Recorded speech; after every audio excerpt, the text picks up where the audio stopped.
Good morning. Welcome back to the Business and Banter Podcast. My name is Hanley. I'm a car part reseller from Scotland, and my co-host is Sam, who sells clothes from Australia.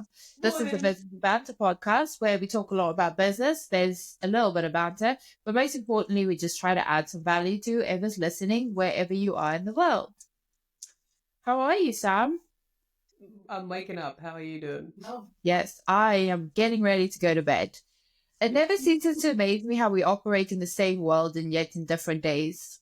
I I know find it it's dark wonderful. in both locations.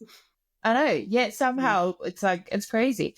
Um, I have an interesting topic for this week. I was listening to a podcast and they gave a name to something. So in reselling, for instance, we call it our sell-through rate. So how quickly something will sell, but they looked at it from a different perspective where they called it a cash conversion cycle. And basically, it's looking at your business and seeing how long it takes your cash that you use to buy things to convert back into cash and into profit. And I thought we could jump a little bit into that because I think, firstly, what I want to discuss is how identifying that and knowing that helps you set expectations for your business.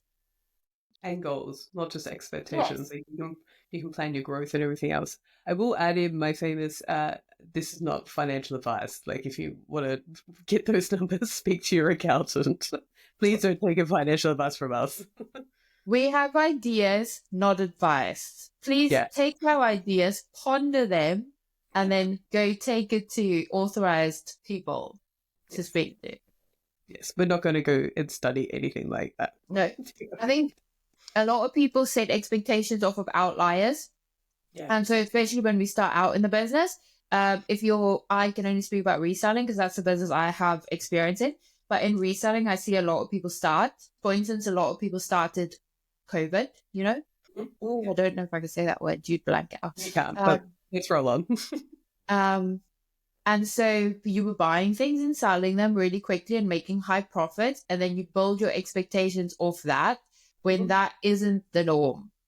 Yeah. And the longer we hold on to the expectations we make on outliers, the more difficult our business gets because we're making goals, we have expectations, we're making investments based off of these outlier results.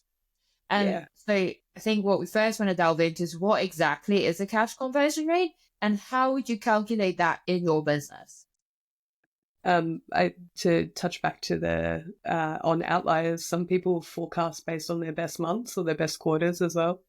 So I know a lot of people make decisions based on it's Q4 in the US, it's Q2 here, like the end of year run where everyone's buying everything for Christmas and they're like, I have all the money in the world. And then on the other side of that, where we finish Christmas, we go into, in Australia, our slowest time of the year, like February, March is like the slowest time of year. And everyone thinks that something's wrong and there's nothing wrong. It's just sales at this time of year. It is the slowest, but you come off this high and you're making decisions off this high because your cash conversion rate is very high and then it just grinds to a halt. So there needs to be some understanding of the seasonality of timing as well.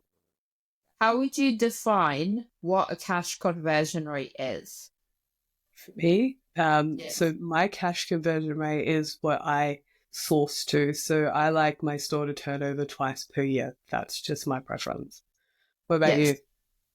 So mine, I have a 6.5 month sell-through rate. So also about twice a year. That's just the nature of my business. A cash conversion rate for any business will be how quickly the cash you invest into the business turns back into cash in profit.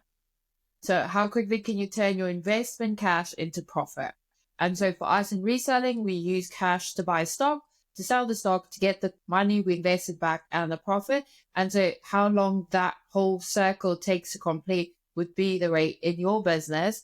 And that is the easiest way for you to determine the nature of your cash flow in your business, which is so important because cash flow helps us make a lot of decisions. And so if I'm starting out a business and I'm investing 100% of what I have, but I have a cash flow cycle of 6 months, I also need to take into account that I need 6 months of expenses while this cash is turning. And I think that's where a lot of us get hung up we make these projections and these expectations on the outliers, and then all of a sudden we find ourselves short on cash and we're not able to manage our cash flow. Yeah, or you get the high of the Christmas period where your conversion rate over that time might be faster than the average across the year. So then you think that things are trending in a different way and they slow down again. So you really have to try and find the longest snapshot possible. And you really determine the conversion cycle at the time that you acquire the product. So it's not at the time that you list it or anything like that. The product is as desirable as it's going to be at the time that you purchase it. So you need to ensure that the items that you are getting have the conversion rate that you actually want. Yes. You can also, just to jump into something else, I know that you do, when you buy the product, just when you you accept whatever conversion that product has. I know that. There are ways, though, to increase or decrease that. For instance, if I buy a desirable product and I list it way below market, I can increase it. If I list it way above market and I'd rather wait for all the money, I can make that go a lot longer than it needs to go. I can also do something that people speak about a lot, is I can change the perceived value of my product to make it go faster. So for instance, if me and you buy the same product, but I offer faster shipping, I offer free returns, I could add a perceived value to my product, which might make it convert faster than yours. Yep. Here's a question for you. How much do you think that ensuring that your sales rank is as optimized as possible impacts on your conversion rate? 100%, because people only perceive the value of items they see. Of course. So if you're on page 60, then you're never going to be able to... It doesn't matter. Yeah, it could be the best product ever, but it just won't ever be seen. So to me, paying eBay for my promoted listings is a no-brainer, because my product doesn't even stand a chance. If someone doesn't see it, I can have great products, but if it's not there, what's the point? It's the same as SEO. Like if you had an actual website not on eBay and you're trying to sell a product, you need to pay for good SEO so that you can actually rank in a Google search for when someone types in your product. And if you don't, then no one knows you're there. That's the unfortunate part of it. And these are all things that will then help you create the cash conversion cycle in your business. And it's all of these things added together that created my sell-through rate in my business, because we talk about sell-through rate quite a lot in reselling. So it's my item I sourced, it's the perceived value I've added to my item, it's the visibility of my item, how many people see that item, and then also I think it's the customer satisfaction part of it, because you can rank your item number one, have the best price, have the best listing, everyone in the world can see it and buy it. But then if the product doesn't live up to what you advertised it to be, that in turn has a negative effect on your conversion, because in fact, what's coming back is a loss. Yeah. Yeah, you're getting it back plus a very angry letter. Plus shipping out of pocket, plus outgoing shipping out of pocket. You're costing yourself money now. Yeah. And so when I list a product, I'm very happy to list the defects, because if not, it's going to come back anyway. There's no point trying to hide what's wrong with the product. They're going to find out when they receive it anyway. So you might as well be transparent from the get-go. Yeah. So once we've established what our cash conversion cycle is, why is this useful information? What can we do with this information? And how does this help us in our business? Well, from my perspective, once you know, then you're able to forecast if you're going to have quiet periods, you're going to be able to forecast your growth for your business if you choose to grow, or you can actually choose to save and then invest your money in alternate things. And while you're saving, you can actually educate yourself in where you want to invest that product or that money or that product. Yes. So I think number one is it helps you manage expectations. Yeah, for sure. Yeah. That's a good way of putting that. Yes. So I think my store currently has a £350,000 listed value, right? And I'll give you guys an example of what I mean. There's someone selling their whole eBay store, right? They have a listed value on the eBay store of 150,000. So they'd like 50,000. That's a very hard margin to get profitability. There's zero margin. I don't know about you guys, but eBay fees and taxes, we're running at 30% here with postage included. And then you've still got your corporation tax and your personal tax and your cost of goods. And then before you know it, like, there's no margin. And the fact of the matter is, if it was worth 150,000, it would have sold and you'd have 150,000. Yeah, and I think I've seen people try and sell things like that here as well. And it's the path of least resistance to get the most value for money. So if that's what the most common net profit percentage that I see in reselling is around the 30 to 33%. So if it is £150, and if it was worth £150,000, it probably would have sold for that on eBay. So they've obviously probably overpriced the products. So maybe they're only worth like 100,000, and therefore he's asking for a 50% profit margin, which is basically what the post office and the person that you're sourcing it from gets. The thing though is, if you know the cash conversion of it, isn't it better to look at a business of, I have X amount of product that produces X amount of profit a month, and that is expected to be able to produce that kind of product, that kind of profit for X amount of months? Is that how you run yours? That's how I look at it. And do you find that it's helpful for you to then be able to scale up and know, like, if I want this many sales, then I need this store size, and this is what my expected profit at that point would be? Yes. I don't focus on gross amounts. I look at my business as X amount of listings gives me X amount of sales and X amount of profit, which means it generates a daily profit of this amount. And with the item amount listed right now, it'll continue to do that for X amount of months before it starts falling off a cliff if I stop working today. Don't do that. No. The algorithm does not like that. But so again, you go. Sorry, you go. No, you go. It's reasonable expectations. It's knowing what my investment pays out, not in a, this is the market value of it, but this is the actual value of it, the actual value I can get out of it. So I can raise that value by investing X amount of money into X amount of profits, knowing that with my cycle, the benefits of that I will probably only start seeing months down the line. Yeah. So when you do those numbers and you get your your conversion rate and you know how much is coming in, do you allocate a certain percentage of that to growth, or are you more in the cycle at the moment where you're just listing the same amount and stacking cash as an alternative to that?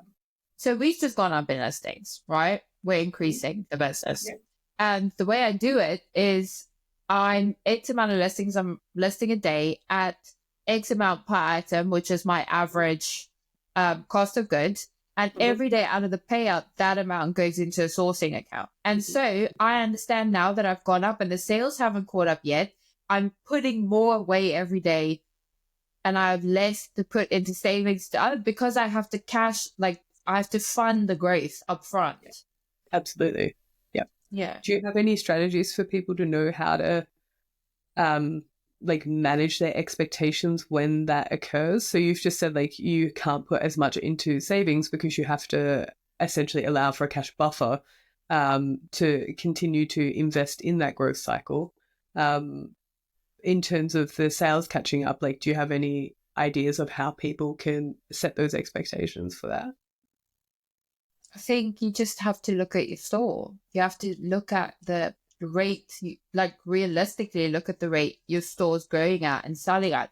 Can we though, let me ask you this, are there ways to artificially inflate? No, is artificially inflate the right word? I don't think it is. Is there ways to speed up the process? So let's say I'm at 10 listings today. I want to get to 20, but in order to do 20, I need to sell 20 to get money to invest in 20. Right? Are there ways to make that happen faster? Well, if you need to get to 20 listings a day to be able to afford 20 listings a day, your margins are too thin. Like, you need to be able to have money left over to be able to so just for example, if the item costs you $5 and you sell it and then you get back your investment plus $10, then you should be able to allocate an additional $5 from the $10 that you got back. So then you have $10 to buy 2 more products. And if you can't, and you're only able to get back the $5 plus $5, then you need to be sourcing alternate products to be able to then increase in a different way. So you need to be more profitable on each item if you need to get to 20 before you can afford 20, if that makes sense. What about a bulk investment? What if you had X amount of savings and you said, I'm just going to go spend all of that on stock and dump it into my store as soon as I can, and then Bob's your uncle. Now I've saved myself 5 months of building to growth. I'm being the devil's advocate here. I'm asking the questions. So what if I say, actually, I've saved enough to buy all this stock up front. I have the option to buy it. What if I buy it and just dump it into my store, go on a listing bender for 2 weeks, and then I've literally saved myself 5-6 months of growing? Okay, there's a lot to unpack here. So I've done the bulk purchase a couple times. So I've bought people's stores. Now, if a reseller is going out of business, inherently it's because either they didn't purchase desirable products or the products are damaged. Like, there's something wrong there that makes the disconnect between them not being successful and you buying their store. So don't buy their store. Like, there's outliers where people did reselling to move into different career pathways or something like that, like to put themselves through school. That's the outlier. Go for gold, but make sure you can see what you're purchasing up front, because if you can't see what you're purchasing up front, you may end up into so at the moment, because I'm at the journey where I'm recycling back through my SKUs and reusing the tubs that are previously utilized, I'm throwing out stuff from 2 years ago when I purchased someone's store. So it's very fresh for me at the moment. And the other time I did it with wholesale, you have no control over what comes. So if you spend all of your money on what comes and it's just a garbage lot, then you have no buffer to be able to come back from that. Also, I know from my experience that if I list today, I'm not expecting the product to sell today. And so if I go on a 2-week listing bender and list all my stuff and I'm expecting all the money to come in 2 weeks, it ain't coming. Most of my sales come between the 45 to 90 day period of when they're listed. So there is the old ones that come in the first couple of weeks and stuff like that. But the bulk of my sales come in 45 days to the 90-day mark post-listing. So you're then going to have all your money invested in stuff that is still going to have to take some time to sell. Which is why it's better to grow naturally, to hold off on the saving for a couple of months, put that money back into the business and just watch it slowly increase. Yeah, absolutely. Yeah. Or else you just end yourself up in a cash flow problem where you've invested all your money and you can't see the wood from the trees because your rent's still going to come, and then you're going to get your electricity bill or the washing machine is going to break, and then you just don't have the money available, and then you're going to have to do strategies to increase your sales at the time. Like, you're going to have to run discount sales or markdowns, whatever you want to call them, and then you're not going to be as profitable per item anyway. What do you think dictates how many sales you get a day? For me, I truly believe that it is consistency is the number one thing. So consistency in desirable products.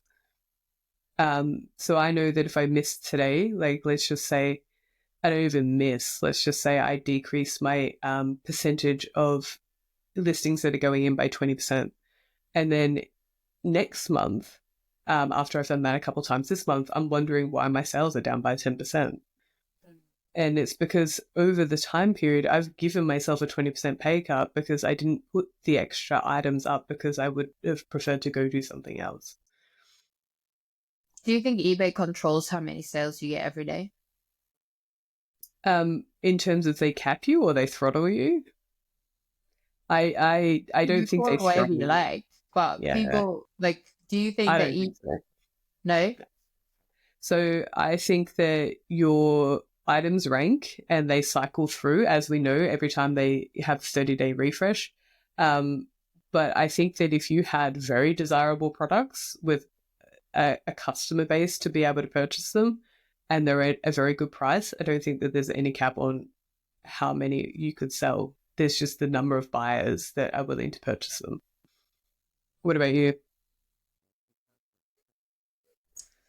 I don't think eBay as such throttles you in a way. I do think there's a lot of things they take into consideration. For instance, I think if you get a couple of iron ads opened in the same day, I think there is something in the eBay system that flags your account and says, "Oh, there might be something not quite right here. Yeah, of course. Yeah, Maybe we hold off a bit of the traffic." And no, I think to throttle you, I think it's more of a safety measure that if there is something going wrong, that it's not. Absolutely. That I agree with. Yes, but I don't think they go, "Oh, well, honey missed one today, so now she can't send a child to ballet because we're not going to give her enough sales to do that." I think your sales has a lot to do with your number of hooks in the water and how good the product is. Because on the other hand, like you said, we can go list 10,000 items and get no sales. Yeah, of course you can. Yeah. I mean, it has to be a desirable product. If the quickest way to put yourself out of business is to walk into any op shop, charity shop, thrift store, and buy the least desirable product at the most expensive price. Like, we've got a brand here called Anko, which is our Kmart brand. And I've seen op shops try and sell that for $11 that has stains on the front. It would have been like at discount $2 new. So you're never going to sell that pre-owned stained.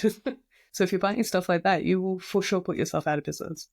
So now that you get that you have the information and you can set reasonable expectations, because all these things help you set expectations, right? Of how quickly the money's going to turn, what kind of sales you're looking to get, what kind of sales you probably will get, how to manage the sales you get, right? How does this help us when it comes to setting goals?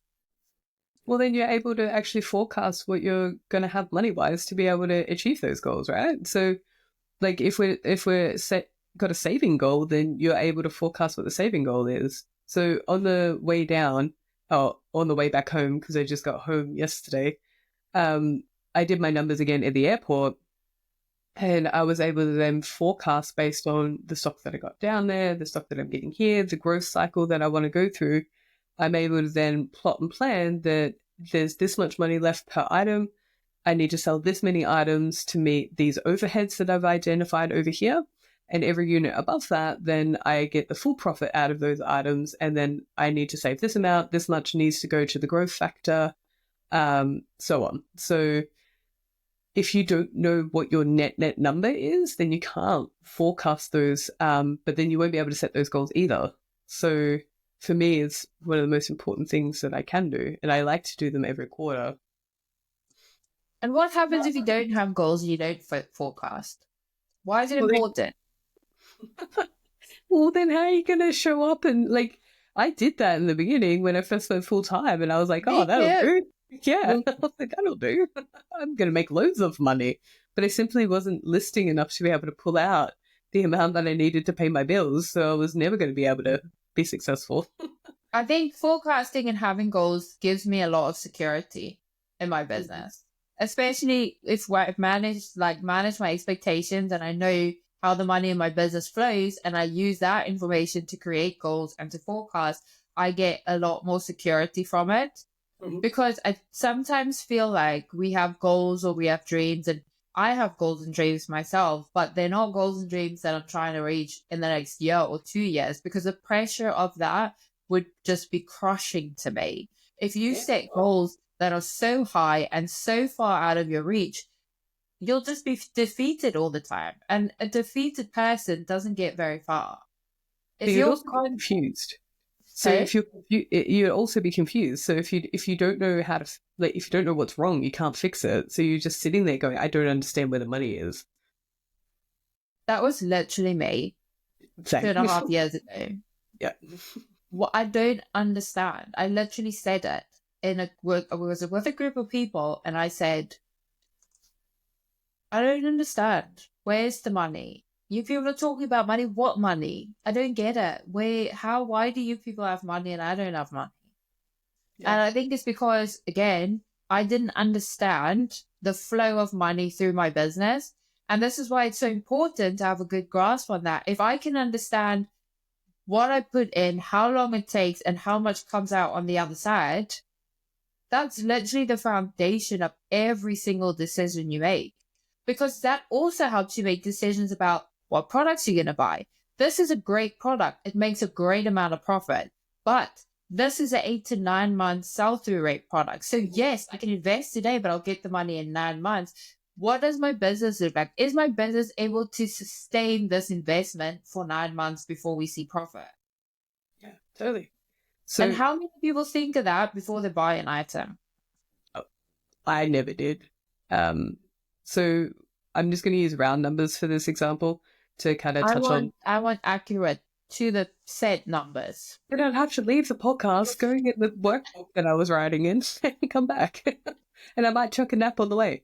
So I did the numbers and let's just say for round numbers, it's $10 profit per item. And I have to sell 500 units per month to meet the overheads that I have for my business. So before I even can pay myself a wage, I need to sell 500 products for the month.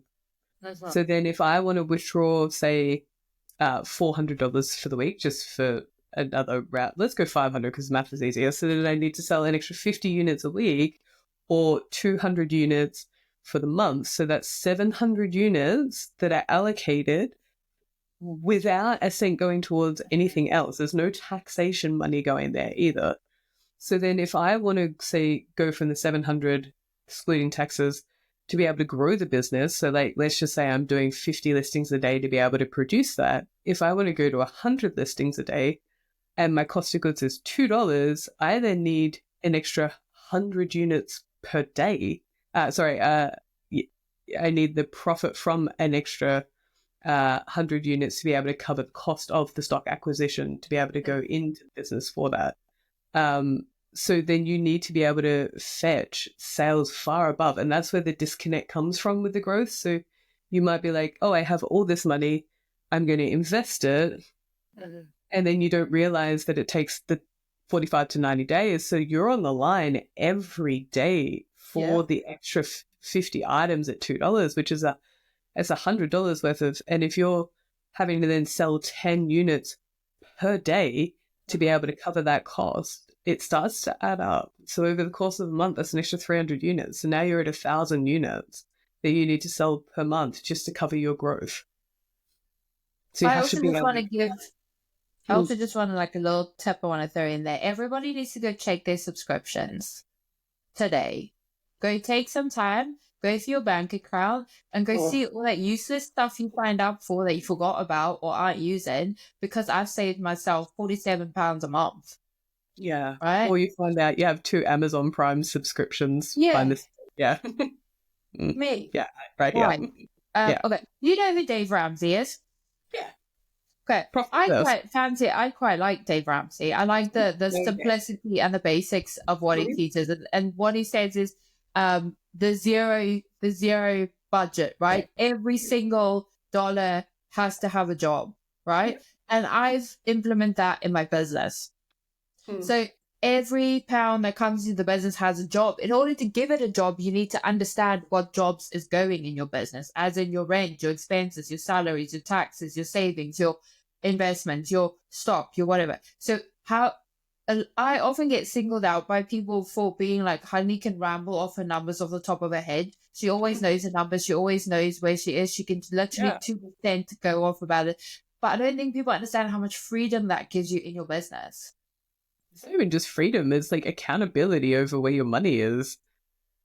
But it's so much easier for us to make investment decisions when we know everything's covered, everything has a job, and this is the money that's left to be allocated to something if an opportunity arises. Of course, yeah, absolutely. Instead of just, I think where I went wrong in the beginning was I didn't understand, like you just explained, that there were certain responsibilities in my business that weren't being covered, and I lived from one crisis to the other. Oh no, the rent's due tomorrow, so we've got a fire sale today because we didn't save for it. Oh no, we've got to buy this stock next week, so we've got a fire sale to get the money together. Oh no, there's a tax bill coming. Like, do you understand? Like, there was zero I do. planning. I feel very good. Yeah, it was a constant crisis, like one bill to the next. Mm-hmm. Yeah, I feel very good by that. It was horrible. It was so, I was so anxious. I was stressed. I couldn't sleep. It was horrible living like that. Yeah. And then when you start to see like to the more finer detail, like where your money's going, and you, for me, I think you have to look at your bank account statements without judgment, because as soon as you start looking with judgment, you stop looking because you're like, oh, I shouldn't have bought that. So you have to be really kind and gentle with yourself, but you also have to be honest with yourself. Like, do you need that? And if you're having cash flow issues or sale conversion issues, sometimes we need to just pull back on some of the lifestyle things to be able to just get the cash flow out on the other side, and just kind of tweak the business a little bit to be able to get some money out. But you have to really, in my opinion, be non-judgmental. I also found one of the biggest hacks I have is I don't live off of my business income, in the sense that when a bill comes, I just pay it out of that. I now pay myself a set amount. Yeah, okay. So you're on a salary. I pay myself a salary every month. That's it. Like, I get a salary every month and that's it. I don't dip into it. Obviously, when there's like hectic emergencies, then it's there, you can use it. But I don't, it's completely separate, two completely separate entities, and that helps a lot too. Because I used to be like, me and my business bank account used to be one. Like, there's just no, but we were like, and that's where most of the problems came, because you're trying to manage your life and the business out of the same pool of money.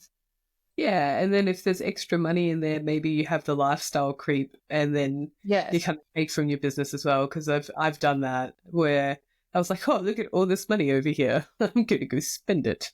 Yeah. And then go through a quiet period and you're like, oh, why do I have no money? So but you it need also helped me budget as a person. Getting a salary for my life helps a lot. And it also makes it a lot more clear how your business can grow, what you can invest in your business, because you're looking at purely business. When I look at the business account, I think only business expenses. When I look at my personal account, I think only my life and my children. I don't have to take anything else into consideration. And it makes everything so much more clear. And to be able to identify that salary, did you know how much you needed? So you sat down and you worked out exactly how much you needed for the month to be able to pay yourself that amount? Yeah, well, you have to, don't you? I think that's one of the hardest things to do, is to take a proper look at your expenses, like you said, because I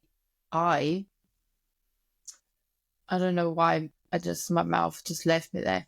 I'm very much like a tap the card type of person, and you don't feel it. Yeah.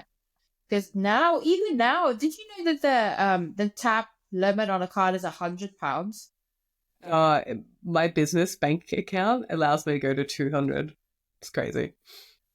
You can tap a piece of plastic and be out.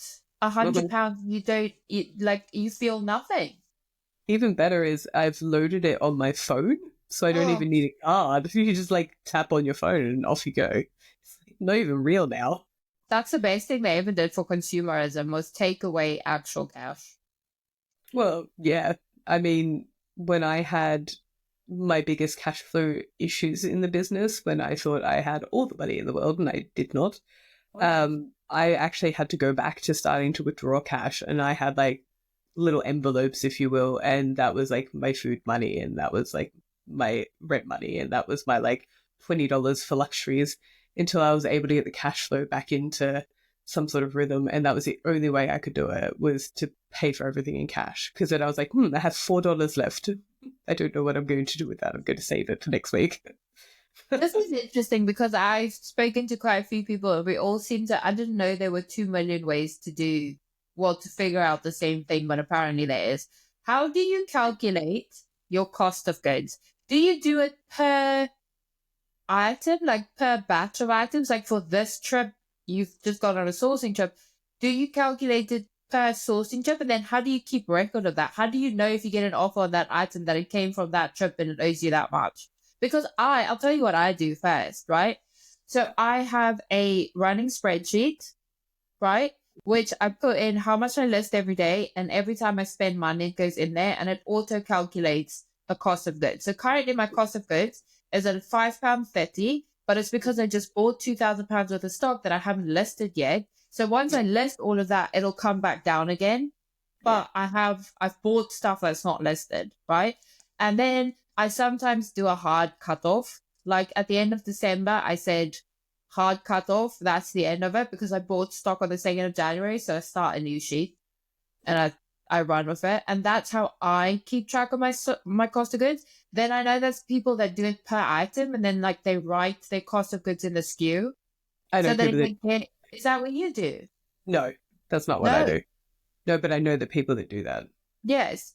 And then there's people who don't check cost of goods at all because they say they don't buy bad deals, so they don't need to check because they make profit on everything. And I'm like, I do not have your confidence there, but no, I'm here for it.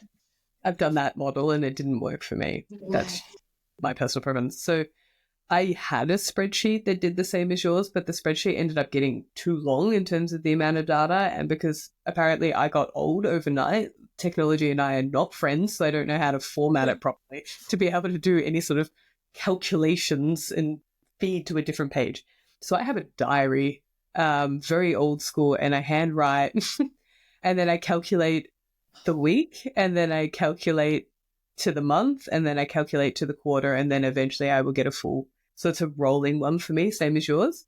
So I know at the moment when I did it at the airport, it's $2.07 currently because I've just had when I calculate cost of goods, I include the flights, accommodation, car, etc. for it. So I've just front loaded that. And when I did the flight purchases last time, I booked 2 in advance. So that will start to wash out and I'll come back under the $2 into next month. But that's how I calculate mine, is old school pen and paper. I might as well have a chisel. I know. Excel isn't even new technology, Sam. Excel has been around since the beginning of dawn. I know. Like if you're struggling with Excel, I would love to see you try to figure out some of the other newer apps then. I'm an Excel girl. I love it. I think spreadsheets are amazing, especially for someone who sucks at math. The fact that I can just give it formulas and it just does everything for me is incredible. I love it. The fact you can remember the formulas is impressive within itself. You could set me up one and I probably wouldn't even use it. I did an international computers driver's license at university. Look at you go. No. Everyone had to do it. I don't think it's special. But basically you learned like all the Microsoft products, like back then we still had Access. Do you know what Microsoft Access is? No. It was very cool. It was like a program you used for mailing and stuff, if I can remember correctly. Anyway, that's phased out because email came and then it was like, you don't really need that. But I keep spreadsheets. I don't really understand how you can accurately run a business if you don't know what your cost of goods are. I mean, it would be difficult for me to forecast growth if I didn't actually know what the cost of goods are. So the reason why I redid all the numbers at the airport was because I was like, okay, if I want to do this growth thing that I'm considering doing, like, can I do it? Because I need X number of units above what my overheads are, etc., to be able to do that. And the long and short of that is yes, but I needed to be able to identify if I could. So if I didn't know my true cost of goods, I wouldn't know how many units I can buy from the profit that's left over to be able to fund the growth. But I'd also not understand when I'm spending too much or not. Like, My cost of goods isn't just to figure out my profit, it's to figure out the investment I needed back into my business. Of course, yeah.